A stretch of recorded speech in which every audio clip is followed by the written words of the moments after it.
Of course, when I was growing up, I grew up in a very large family, and several of my aunts were pregnant at the same time, and there were several babies around.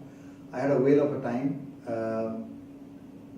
interacting with all my cousins and other people. And then at that time, my grandmother, who was looking after her children when they were pregnant, pregnancy was fun. I mean, there was always joy in the family. A new baby was expected, and we were all thinking about, well, it's going to be a boy or a girl, and what's going to be there, and what we should do, and how we'll play with it. This was what was going on in our house. In the 80s, ultrasound came into the medical scenario, at least in India. And when we started doing ultrasound, even at that time, it was fun because women were referred late in pregnancy just to see whether the baby had grown well and the baby's heartbeat was okay. And when we showed the baby to the mother, they got excited.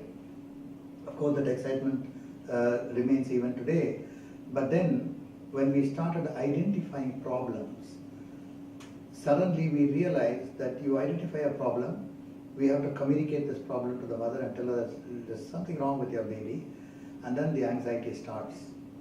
The more and more we did ultrasound, we realized that we were able to pick up more and more problems, and many of them may not actually be problems because they could just be normal variations, because the human being is quite a variation. A biological variation is something is very normal to the human race.